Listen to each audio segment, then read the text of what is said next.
په ریاض کې چې دی نو درې مسافر د دنیا نه رخصت شول، یو ان لله و ان الیه راجعون، د هغوی تعلق د باجوړ سره دی. ویډیو راسره مکمل وګورئ، مکمل تفصیل درته زه شریک کوم. دوه په دې کې ورونه وو او یو یې کزن و د تره زوی و چې هغه پکې د دنیا نه رخصت شوي دي. د شپې داسې چل شوی دی چې په پارکینګ کې چې دی نو دوی موجود وو، یو ګاډی راغی که نه، دوی ویل چې دا ګاډی به زه مخکې کوم او بل ویل چې ګاډی به زه مخکې کوم. په دې کې چې دی نو دوی تکرار کړی دی او د هغه نه پس چې دی نو دوی لانجه کړې ده او دا درې کسان پکې د دنیا نه رخصت شوي دي. یار ډېر د افسوس مقام دی ملګرو، ګاډی بیا هم روغېږي، دا اوسپنې دي بیا روغېږي، خو انسان چې دی نو واپس نه راځي. د دوی تعلق د باجوړ سره دی، دوه پکې سږه ورونه وو او یو چې د تره زوی و هغه پکې د دنیا نه رخصت شولو. هم چې څومره هم مسافر یې کوشش کوئ په دې وړو وړو خبرو باندې خپله زندګي مه تباه او برباد کوئ، په دې وړو خبرو باندې چې دی نو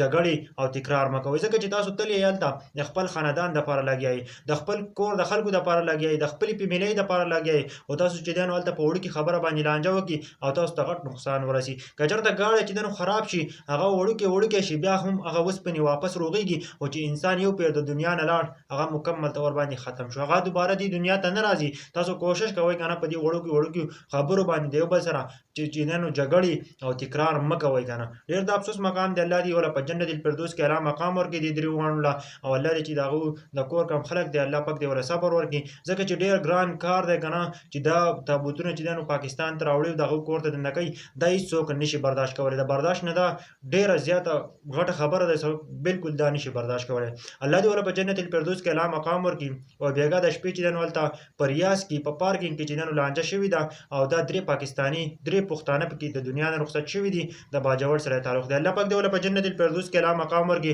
هم چې څومره مو پښتانه تاسو مسافري کوئ نو ډېر زیات ناکام یو بل ته کوئ، ځکه چې تاسو تل یې هلته د خپل کور خلکو دپاره لګیا یئ، د خپلې فیملۍ دپاره لګیا یئ، تاسو په وړوکې خبره باندې لانجه وکئ، په وړوکې خبره باندې تکرار وکئ، خپله زندګي هم تباه او برباد کړئ، خپل د کور خلکو زندګي هم تباه او برباد کړئ، داسې چرته هم مه کوئ ملګرو. دا بېګا دا واقعه راغلې وه، ما اوس واورېدله، ما چې زه ستاسو سره ویډیو شریک کړم، ځکه چې ډېر زیات ګران کار دی چې د هغې ملک نه چې دی نو یو مسافر وفات شي هغه راوړي، دا بالکل سړی نشي برداشت کولی. خو کوشش کوئ که نه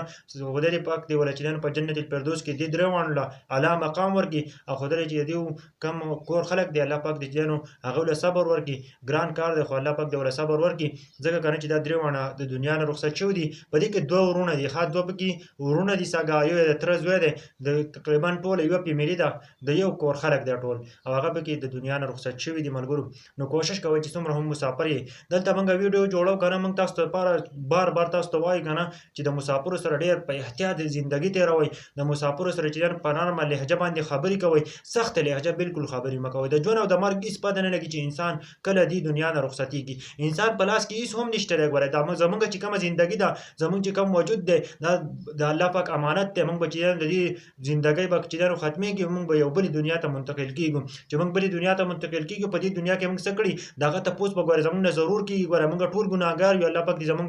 ګناهونه معاف کړي. ګوره زما چې څومره هم پښتانه ورونه یې دا واقعه چې دی نو په سعودي عرب ریاض کې راغلې ده، بېګا د شپې چې دی نو په پارکینګ کې دوی لانجه کړې ده او درې کسان پکې د دنیا نه رخصت شوي دي او درې واړو تعلق چې دی د باجوړ سره دی. نو زما چې هم څومره پښتانه یې دا ویډیو ضرور د نورو ملګرو سره شیر کړئ او ضرور ورته دعا وکړئ چې الله وله په جنت الفردوس کې اعلی مقام